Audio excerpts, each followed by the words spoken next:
Why, hello, friends. Welcome back to my YouTube channel. I'm glad you all could join me today. I do apologize if my voice sounds extremely stuffed. I have been sick for the past couple days, so again, I do apologize for that. Hopefully, this video can be understood and it'll be relatively easy to follow. This video is going to be two parts. Part number one is going to be explaining some of the process of my room organization, as well as what I'm hoping to do eventually with my otaku-themed room. And part number two is going to be me unboxing some Comiket 91 goods. Now, a lot of that stuff is slightly not safe for work, and there's a wide variety and mix of different merchandise. So hopefully we'll try to find a way that best fits this video. I won't try to hold you up too long. It'll still probably be a 20-minute or so video, so I do apologize for that. But hopefully you guys are entertained long enough to stick around. Part number one, though, let's talk a little bit about my room. So I finally got my couch here, and I'm really excited about it. And it's actually a nice little addition to my room, which, as you can tell, is completely unorganized. This is just the main room area. You remember that side room has all my figures and other posters hanging on the wall. I'm sure you've seen previous videos from me. It's the one that has the giant Yami from To Love Ru Darkness with the big ass. So if you look up any of my old videos, you'll probably find that. So, unlike Japanese otaku, I'm a more Western otaku, and I like to keep my stuff. Because I don't really have that small of an apartment, I actually live in a nice house, I actually can store most of my stuff here. Problem with that is that it does get crowded sometimes, and there is still a limited space, and eventually you do run out of room. Not only do you run out of room, but it's a lot more difficult to organize things because there's a lot of effort required in doing so. For example, now a lot of my figures have been laying out, and a lot of you have commented and private messaged me about that, and I completely understand. But mainly, the main item you're always going to get that most figurine collectors purchase from IKEA is a Detolf. I'm probably butchered that pronunciation. I apologize, Swedish people, but I tried. Anyways, this is like the weeaboo case. Everybody gets it. It's a cheap $70. It's not that expensive, and it's a nice stand that holds a good variety of figures, and you can put custom lights in it, etc. Now, this is just a sample Detolf I have, just to give me an idea of how big they are and how I want to budget and, well, organize this in my main room. Eventually, what I want to do is I want to put some Detolfs right next to it, lining all the way up to that corner of the wall where my finger's pointing. They'll cut across the corner and will line up all the way to the edge of that windowsill where the edge of the chino tapestry is. So kind of a little corner of different figurines. I also want to put about a 55-inch TV right there that I'm currently working on getting, as well as a small table that's raised up with maybe a small chair there. That'll have my computer, as well as like a dual monitor one on top. Well, I won't really be able to go on top. It'll just be probably like a triple monitor or a dual monitor right there underneath the windowsill for not only TV purposes, but computer purposes. I'll probably keep the glass case just for some displays. I'll have to go through and organize that and which ones fit. And then finally, I'll probably keep the mini fridge because it's just a nice little addition. Now, in the side room, I'm eventually going to line up all these different Detolfs along the wall with all the posters right there, kind of like how I pointed out over here. The problem is that with a lot of Detolfs, they're expensive. Well, they're not really expensive, but they're just time consuming because you have to assemble them all. And I hate doing that, and it's annoying. And I could purchase a bunch, but then I'd have to have a lot of open space to be able to assemble them because I don't really have that much open space. I have to clear a lot of this out. And just buying all that stuff in bulk at one time is like a large sum of money, like $700 if you want to buy 10 of them. And I'm going to need a lot more than 10 of them. Well, maybe not that much more, but a lot more than 10 because I have some half scales as well. Anyways, point is this. I'm doing my best to organize my room. I know it's quite disorganized right now. The good news is I have sealed most of the location off with now a curtain that runs over along the sides, so this section of the room is clearly only dedicated to anything that is otaku themed, as well as, for example, computer stuff, etc., and games. Now, it's interesting because, as I mentioned earlier, a lot of Japanese people like to get rid of their stuff, but Western otaku like to usually keep their stuff as more sentimental value. That's the difficult part with this. Picking and choosing what I need to sell, even though I'm trying to sell some stuff, to make room for new stuff is really difficult. You have to decide how you're going to do it. And the good news is that once a lot of this gets organized, because I can put a lot of these daki on the couch I'm laying on, the ones in the corner over there, and then also put not only the docky on here, but just kind of like reorganize that area so it's kind of cleared out because all the stuff on the ground there needs to be sold. Anyways, a lot of this is just mainly a storage space right now, and gets the job done and what I need to get done. It actually is a lot more organized than you think. It just looks like it's disorganized, so surprise, surprise. And that's really it for section 1. If you have any suggestions of certain layouts, I was kind of thinking to put in the Daytolfs in the open and make it like a walk-around display. But then I was like, it's not really that interesting. But if you have an idea of how you want to organize something, or you think it's kind of a good idea, give me some, pointers or things you might think might be cool. Especially those who really like layout, because I could really use some advice. Anyways, as I promised, for the second half of this video, we're going to show some Comiket goods from this good old box right here. Now, since a lot of it's not safe for work, I'm going to actually be using those little stick-it notes. Well, they're more posted paper notes. They're not actually stickable. And place them on the sections that are not safe for work, mainly the nipples and genitalia, because a lot of it, well, it is all female material, and so I'll try to cover that up. Now, try to keep, like I said, the video short, so I'll try to cut it here within the 20 minutes so it's not too long. I'll just kind of put the camera down, lift it back up. I mean, it's not going to really be a fancy video where I'm trying to like keep the camera organized. So I'll just take things out one at a time, kind of display it, and then we'll talk about it. All right, let's open the box and see what's inside. All right, so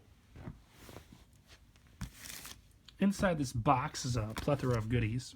The first item being a giant blanket from the Circle chocolate cube from Gochumon. Now I'm going to start with this because it's pretty big. And I need to put the camera down because there's a lot of not safe for work stuff printed on this. And we'll kind of lay it out as best I can and then show you it. So I'll put that down on the couch so it blacks out there. And I'll take this out and try to lay it out in a fashion where you can see most of it.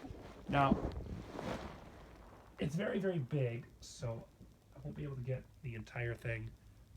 It'll be curled up at the bottom here, but it'll get the majority of it, and that's really all that matters. If you want to see a full-size image of it, you can go online. This is just to give you an idea of how it compares size-wise to, well, real life in this case. Just line up some notes here, cover up some of the not safe for work areas, in this case, female nipples, because I don't want to have YouTube problems. So appreciate your patience, guys. This is really like one of the only ones that's extremely not safe for work. A lot of the other ones are actually pretty covered up, except for nipple stuff. But anyways, here it is, the Gochumon blanket. Now, interestingly enough, with this blanket, it says 2000 winter at the top with chocolate cube. I can't fold it up the full way. But you can see it kind of runs from here all the way to that edge. So it's a very, very large blanket, and it actually curls up at the bottom here and goes full way. It's actually a very, very large blanket. It's extremely comfy. It's microfiber. So like when I make a mark here, it actually draws in it. I could say hi, whatever. But it's microfiber. It's extremely comfortable. Yeah, and the backside is just pure white. Easy to wash. It's like a regular blanket. I actually really like blankets because they're good decoration accessories and also just great to wear. All right, so that's item number 1. I can't take too long on each of these items because I have to try to keep this in the time limit. I promised I'd keep it in. Hopefully, might go a little bit over. Do apologize. All right, item number 2 is a Dakimakura. This is from the Circle Syro. Syro spelled S-Y-R-O-H. This one's not safe for work as well, so I'm just going to quickly lay out each side here. Again, just since Japan usually covers up vaginas anyways, you're not going to have any problems with that. It won't be an issue, but they do show breasts, so that's not really a lot of censorship. Well, there aren't really a lot of censorship laws regarding that. It's a little bit different. All right, so here is one side of the Syro pillow. It is a cat girl. There's a butt. I mean, butts are fine. We can show butts, right? It's regular 160 by 50 Daki. That's side number 1. I still need to stuff that. It is two-way tricot. All the Dakis from Comiket are always A2 tricot. Actual like good smooth Dakimakura material. In fact, every Daki I own is that material. So let's get the front side here. couple more post-it notes. Be like, nope, don't want to see that. Nope. And you know what? Just because, well, let's cover that just in case, because it's still kind of vulgar. Yeah. So this is the front side. There's a band-aid covering the actual vagina, but the vulva is still kind of visible, so I covered it up just to be safe. That's side number 2. All right, cool. That was a single purchase. Cyro didn't really have a lot of cool circle stuff this year, so I really only purchased the one item. All right, next item here is not from Comiket, so I won't show it. There was another Daki I purchased that actually was very interestingly from a Chinese artist. Now, it's not a bootleg, though.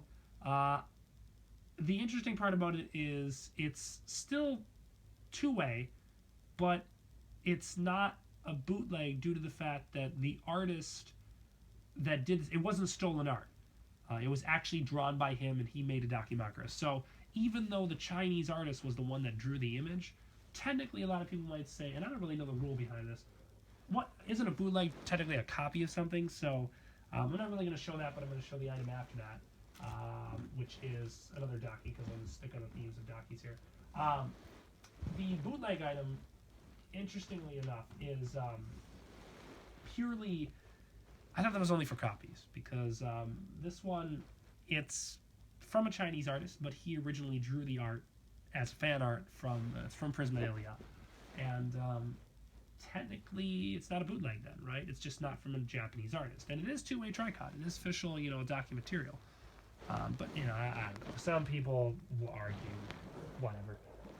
This next Daki here, as I set this up, appreciate your patience, is from Honey Girl. Mitsumomo Mamu is her name. Yeah, we'll cover that just in case. Her Dakis are extremely comfortable. This is a chino. This was the one they did for this year. Regular Daki size. Now, it's interesting because these Dakis, Mamu's Dakis, are just the softest things you will ever feel in your entire life. And I don't know if it's just the material she uses or what, but they are so comfortable. It's just, I don't know. I have a lot of, you know, there's different material, and they say they're all tricot, two-way, but this is the front side. But I don't know, like, this one's way more comfortable than the other one. That Daki goes for a lot of money. Chino goes for a lot of money. I think Market has her right now at like, oh geez, I want to say $300+. So these ones aren't cheap. Thank goodness I have a buddy who frequents Japan while I'm back in the States. This one's completely safe for work. It's, you know, supposed to be seductive, but it's completely safe for work. This is from the Circle Milk Bar.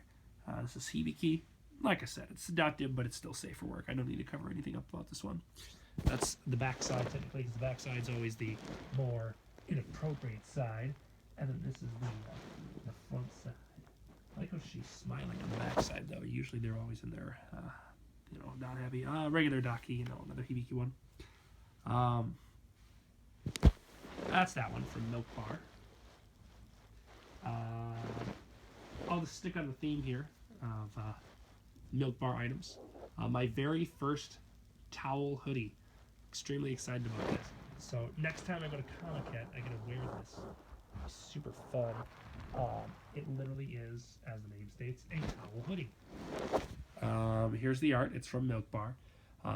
It's Vierni. And basically what you do with this is you wear it like a little cape, right? It's microfiber. And then they have the little hood. Now, a lot of Comiket people wear this, and then you tie it with a little tie string in the front. You put that in front, and then you wrap it around it like that. So it's like a cape. Now, a lot of people use those at Comiket as like kind of, you know, there's a lot of Love Live ones, just because they want to, I don't know, they just want to use it. I think it's kind of cool, I guess.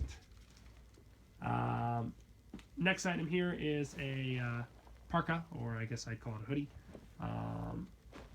from Honey Girl. Again, I'll just kind of show the back side of it because the front side's just all the regular sleeve designs. I actually own 2 of these. One of them I'm currently trying to sell to an individual or anybody. I have one for myself. It's currently being washed. I've worn it before. And this one. This one was actually a Mandarake recently I saw. That's the back side, because Mandarake will only ever show you those little images right there, which are the little girls' rabbits, in like a rabbit form. But, you know, if you want like the official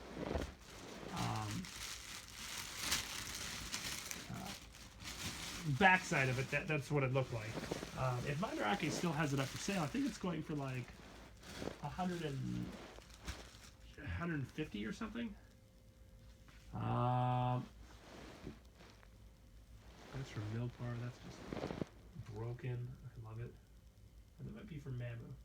No, it's not from Mamu. It's definitely from Milk Bar. Alright. Then there's just a bunch of random goodies. I'm not going to go through all these entirely because it's mostly just random stuff and I want to keep the video short. I'll kind of just lay everything out here and show you it all. Oh no, I bent it. Well, no, not really. It's still fine. I'll kind of just go through everything and show you it quick. Because I can quickly lay this out and just give you a quick display rundown here. The Ernie, got a little postcard there. At moment night. Da-da-da-da. Calendar. That's cool. Got some trading card items. Got some bags. Got some random stuff from the booths because they come with like, you know, everything and you get it all. Let's see. Yeah, Honey Girl. I got the little keychain. Got those 2 things. Sure. I get a little fluff tail ball and then the little Miri statue. That's pretty cool. I'll put that up like that. Boop. There we go. And a little bunny tail. Alright, and there's one more item. Okay, quick rundown of that. I got the Milk Bar item, the Honey Girl calendar, 2 little Honey Girl trading card things, Milk Bar, Dojin, which is safe for work, little bunny fluff ball thing, little Verity plastic stand thing, a keychain from Honey Girl, the big one that says Honey Girl on the back, a postcard from Milk Bar. Milk Bar is like big old like Dojin. It's safe for work. It's just like art from Division 6 mostly. A clear file folder that's kind of weird. Honey Girl, Shichiki that's kind of bent. I'll probably frame that or something. I don't know. Even though it's not even like signed by the person. A calendar, which some of the images in here are pretty cool and legit, which I'll probably cut out at some point and hang up as little posters. Extra stage, which has some of the sketch work that Honey Girl did, and Honey Girl's bag. Last item then is a small microfiber blanket from Kinokonomi of the Arnie. This is just a small, tiny microfiber blanket. Now it's weird because the front is not microfiber, but the back is. I think this is supposed to be like a tablecloth thing for like, you know, those heated things they bring out in the winter. Umaru had one. They like talk about it where you put your feet underneath it and it's heated. Maybe that's what this is for. I have no idea. And that's it. That's pretty much it. So I'm going to close this video out here because I promised about 20 minutes. It was a little bit less. Hope you guys liked it. If you have any questions, leave some questions for me or comment. And I appreciate your feedback and for watching my channel. And we'll catch you guys in the next video. Bye-bye.